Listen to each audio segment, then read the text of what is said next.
días, buen domingo, buen fin de semana para todos ustedes. Hoy voy a conversar con el doctor César Luis. Ese apellido es que italiano, francés, alemán. Francés, Islas Canarias y francés. Entre canario y francés.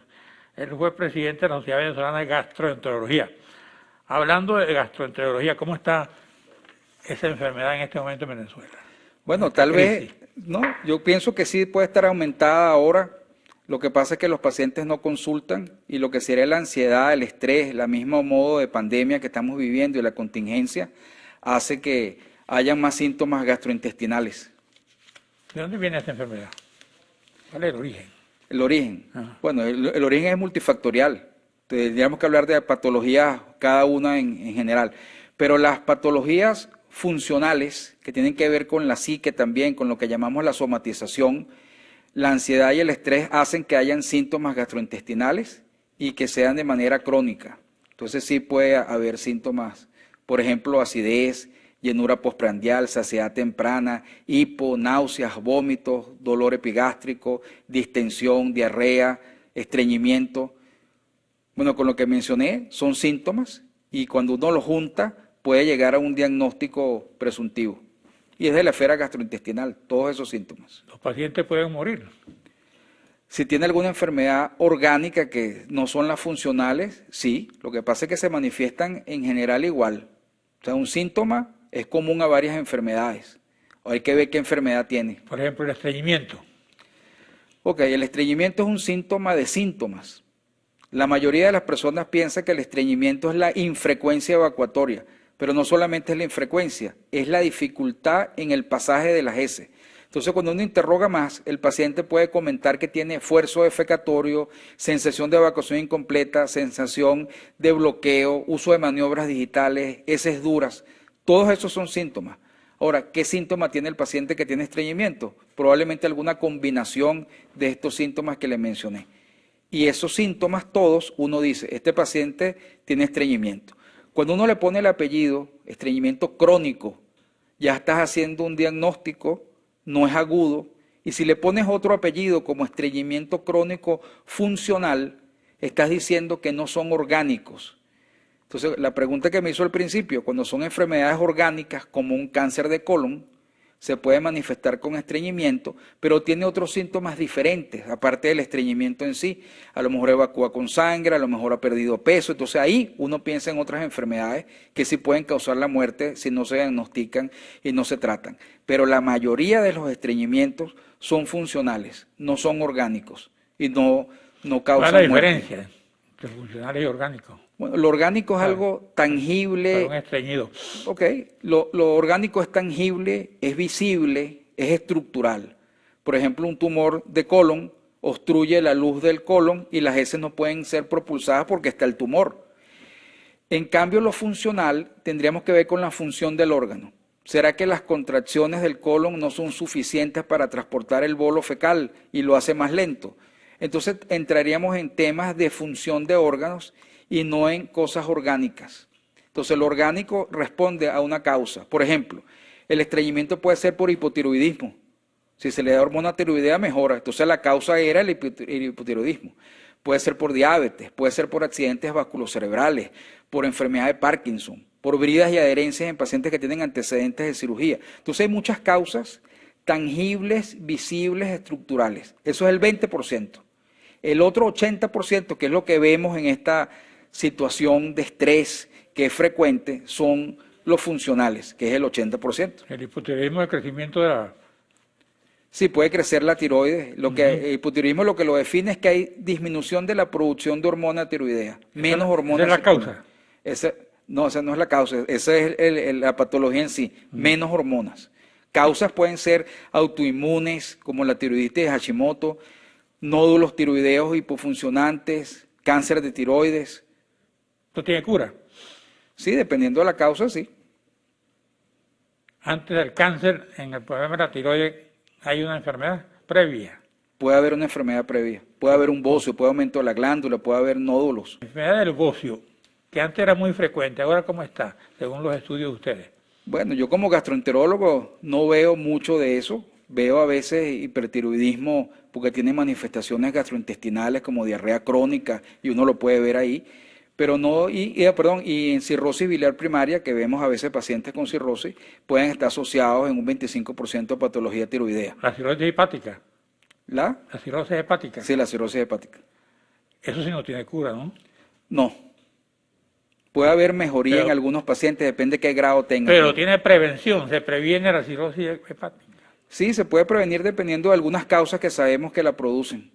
Fármacos, hepatitis, virales.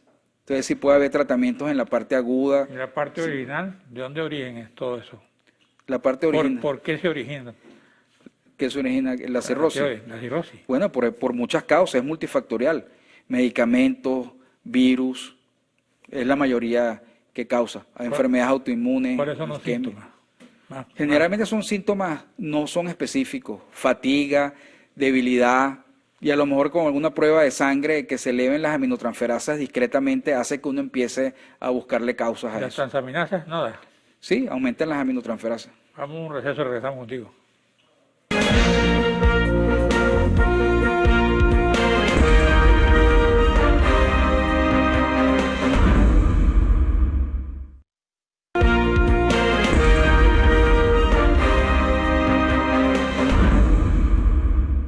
Bueno, hay muchos casos de cirrosis en Venezuela. Sí hay. Por alcohol es la otra causa principal y por virus. Son las dos que se llevan la mayoría de los casos. Y si es alcohólico, tiene cura, dejando el alcohol simplemente. Depende en qué estadio esté. Si está al principio del alcohol, lo que causa es un hígado graso por alcohol. Luego hay una hepatitis alcohólica, si lo hablamos histológicamente, y luego puede llegar a cirrosis. ¿Qué es un hígado graso? Bueno, como lo dice la palabra. Está bien, pero El ¿cuáles son depósito sus, de- cuáles son sus síntomas? Oye, pudiera no haber ningún síntoma, es muy frecuente. Lo que ¿Cuál pasa es la es que consecuencia? generalmente no hay consecuencias, al menos que pase a lo que llamamos esteatohepatitis, que es que se inflame la parte del hígado por infiltración grasa. Esta es una enfermedad no letal. Puede ser letal porque puede llegar a cirrosis hepática, pero tiene que haber pasado por esteatohepatitis primero. Bueno, el estreñimiento crónico, una patología que muchos callan. Dice aquí una información. Bueno, muchos callan porque no tienen conciencia de que es una enfermedad, piensan que es una condición. Entonces a veces cuando el estreñimiento es leve, y a lo mejor los padres de nosotros tenían estreñimiento leve y uno salió igual a ellos, a lo mejor no le dan importancia por lo leve de la enfermedad. Entonces piensan que es una condición. Por eso es que callan. Y lo otro sería que las mujeres son las que consultan más frecuentemente, el hombre no. ¿Por qué?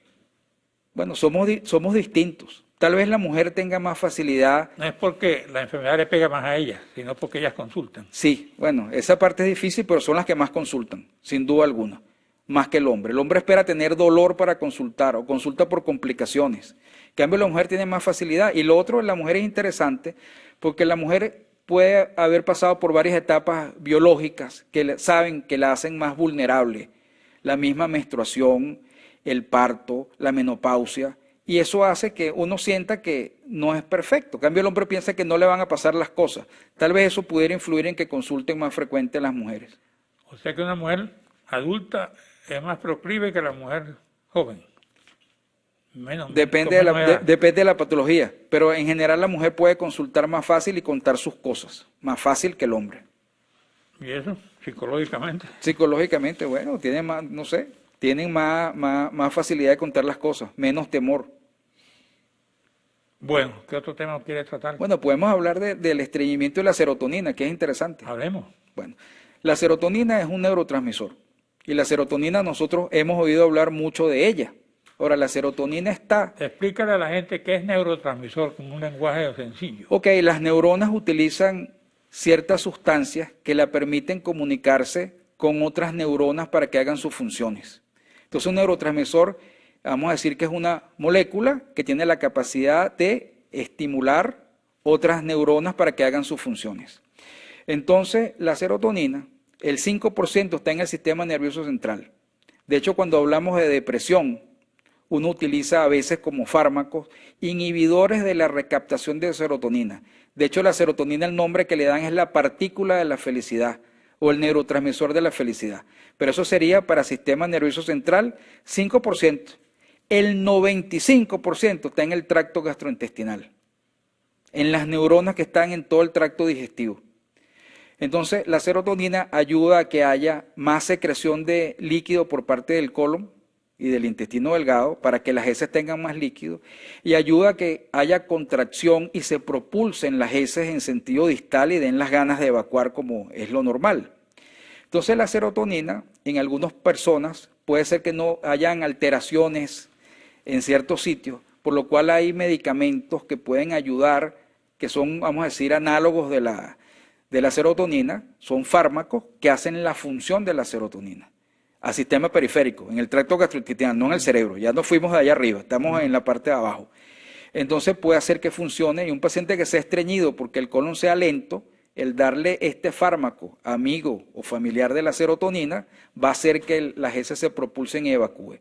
Entonces en algunos pacientes con estreñimiento crónico que el colon es lento, este tipo de fármaco nuevo que se llama serotoninérgico o procinético, porque ayuda a que todo se mueva, son los medicamentos ideales para este tipo de pacientes. El cáncer estomacal, ¿cómo se manifiesta? Se puede manifestar por dolor epigástrico, puede haber pérdida de peso, náuseas, vómito, come y queda lleno y se mantiene esa llenura varias horas hasta que llega la otra comida y no come porque se siente lleno. O come con los ojos, que es lo que llaman saciedad temprana. Tiene el plato con cierta cantidad de comida, que es lo que habitualmente come, y cuando come la cuarta parte ya está satisfecho. Esos son los síntomas. Eso no son los síntomas. Y pérdida de peso, o vómitos, o hemorragia. Ahora, uno no sabe realmente si cuando... No tiene cura. No, si tiene cura, se puede descubrir a tiempo. Siempre hay cáncer gástrico precoz en estadios tempranos que pueden ser curables. ¿Los eructos? ¿Una enfermedad o qué? Sí, bueno, puede ser una enfermedad. Eructo, si está relacionado con la comida, se considera normal. De hecho, culturalmente hay personas que eructan después de comer, bueno, y uno lo ve como habitual. Pero hay gente que traga aire, eso se llama aerofagia. Y el tragar aire hace que estén eructando todo el día. Entonces uno le dice a estos pacientes que mastiquen lento, que no hablen mientras comen. Después que coma puede hablar, pero mientras come, que no esté hablando. Y que no trague después de eructar, porque uno vuelve a tragar aire y eso se hace inconsciente. Entonces uno eructa, traga y vuelve a eructar porque tragaste aire otra vez. Entonces ahí hay que tener cuidado y son gente ansiosa, gente con somatización o gente deprimida cuando uno indaga más. Los gases estomacales. Estomacales son estos, si el aire llega al estómago y sale en forma de eructo. Ahora, si me habla de gases un poco más abajo, intestinales, Gases intestinales. sí, que serían producto de la fermentación bacteriana de los carbohidratos que no se digieren, vegetales verdes, por ejemplo, acelga, repollo, brócoli, coliflor, granos, caraota, produce gases porque no se digieren eso. ¿Y eso no se puede evitar? Con la dieta puede ser que mejore y se pueden evitar. Con pastillas no se puede, porque hay gente que tenga ese problema. Sí, hay unas pastillas que pudieran ayudar cuando el aire viene de arriba. Lo que pasa es que habría que hacer una cromatografía de gases. Por ejemplo, si el gas expelido por el ano, que se llama flatulencia o flatus, tiene oxígeno y nitrógeno, es igual que la composición del aire. Ese aire vino de arriba. Ese paciente que tragó aire, el aire siguió su camino y salió, porque es oxígeno y nitrógeno. Pero cuando es CO2, hidrógeno, metano, azufre, aminoácidos volátiles, es debido a la fermentación bacteriana. Entonces depende de qué bacterias tiene la persona y si tiene mucho sustrato que se fermente, por ejemplo un azúcar que no se absorbe cuando se fermenta, que se produce CO2, agua, y eso crea distensión, cólico y diarrea. Entonces depende de la cantidad de fibra que coma la persona. Si come fibra es carbohidrato no digerible. Esos carbohidratos son fermentados por las bacterias. Si uno come cierta cantidad de fibra, no tiene tantos síntomas. Si comiera más fibra, tiene síntomas como le comenté de cólico, diarrea y distensión. Entonces hay que tener entre 20 y 40 gramos de fibra diario, sería la ingesta adecuada. ¿Estamos hablando de qué dieta? ¿De comer qué? Fibra, bueno, casabe, ajonjolí, granola, trigo, Caraota. cereales, caraota. Sí, porque la fibra... Frijoles, pero siempre con cierta, como dije, cierta cantidad administrada. Porque eso sí genera gases, ¿no? Sí, pero siempre depende de la cantidad. Y si come mucho más, más incómodo, ¿sí? ¿Qué pasa con la persona que se resiste a botar los gases? Por Ok, prudencia, interesante. Sabe que uno produce en 24 horas 10 litros de gas, pero no haces flatulencia 10 litros, nadie. Ese aire, Una industria. sí, ese aire se difunde a través de la pared del tracto gastrointestinal y uno lo elimina por los pulmones. Entonces estaríamos hablando de las presiones parciales O sea, no de lo gas. bota. Parte lo bota y parte pasa a la sangre y uno lo expele por la respiración, Y la eso, mayoría. eso no genera consecuencias. No, es lo normal. De hecho, por ejemplo, las laparoscopias las hacen con CO2. Ajá. Porque usan CO2 y no usan aire De eso vamos a ambiente. hablar ahorita. Vamos a un receso y regresamos.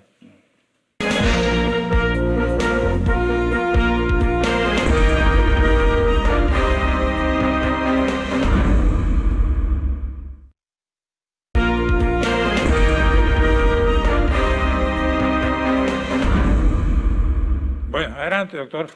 Bueno, lo del CO2 en la laparoscopia es porque ese gas puede difundir más fácil a través de la pared y ser expelido por la respiración. Entonces la presión parcial de CO2 entre la sangre y vamos a decir el espacio donde se hizo la laparoscopia es más o menos equilibrado y puede difundir con facilidad de un sitio a otro sitio. Por eso es que las laparoscopias con CO2, ese aire se va rápido del sitio. ¿Qué otra cosa me puedes decir hoy? Que ilustre a nuestros televidentes.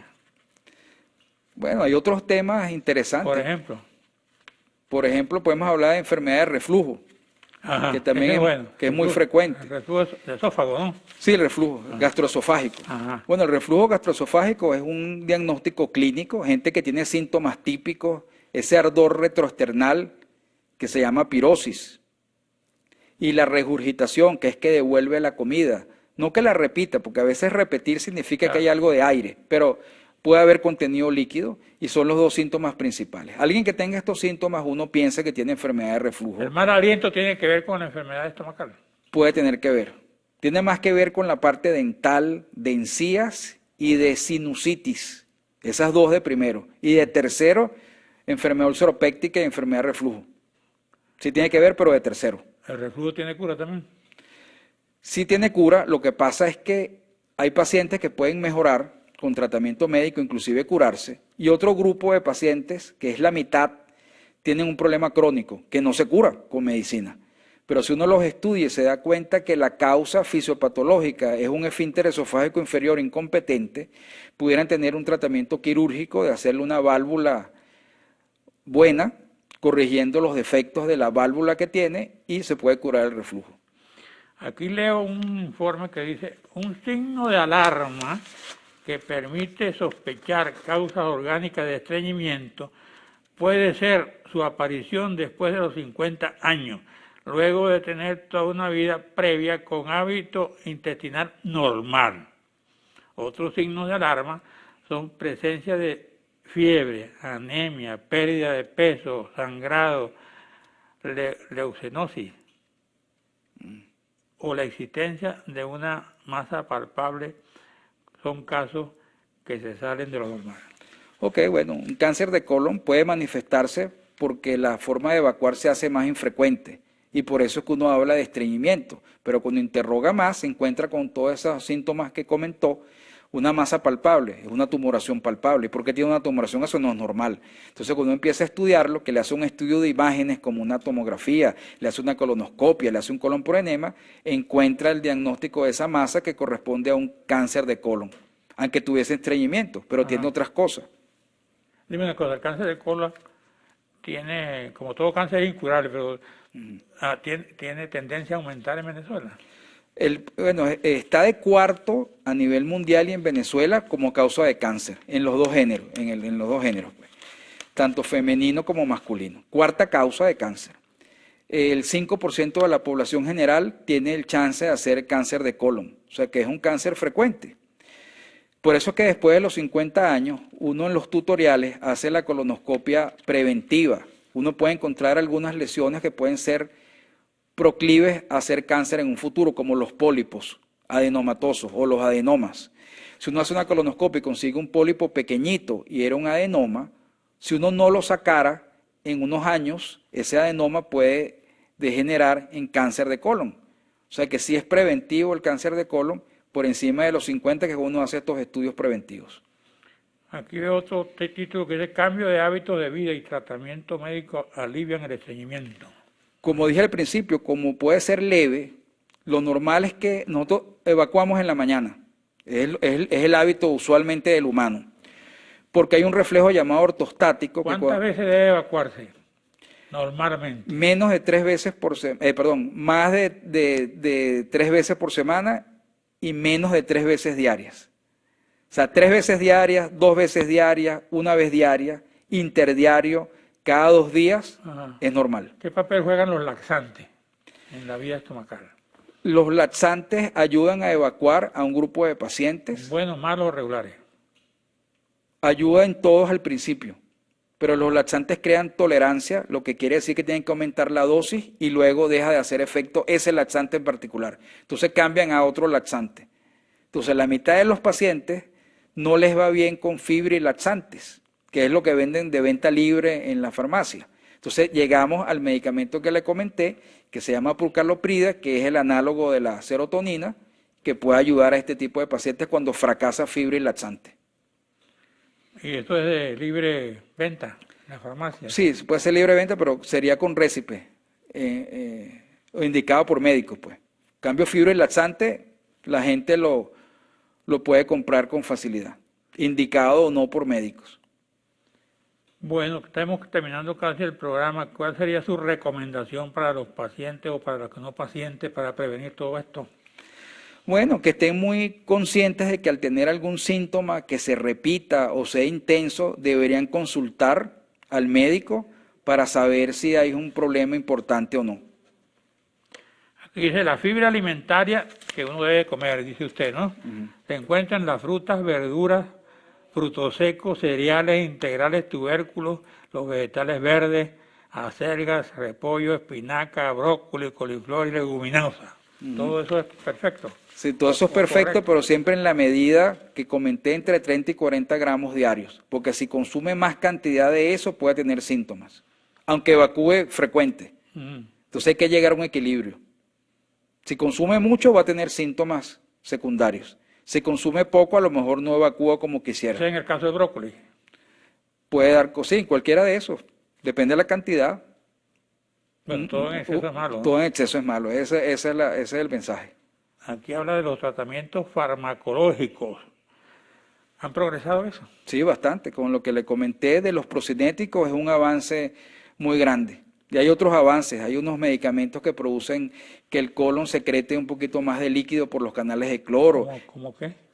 Uno llamado, que no hay en el país, linaclotida ulubiprostona. Que eso es en el avance, vamos a decir, a nivel mundial, en algún momento lo tendremos nosotros. Y hay otros medicamentos que están solamente en Japón, bueno, aquí muy lejos. Sí, que inhiben la reabsorción de ácidos biliares. Entonces, al no haber ácidos biliares reabsorbidos, pasan al colon y producen evacuaciones más frecuentes. Ok. ¿De dónde sale la expresión me formó un gas? Bueno, cualquier sintomatología que tenga, que cause un dolor que no esperaba o alguna distensión, eso es. Bueno, gracias, doctor. De nada.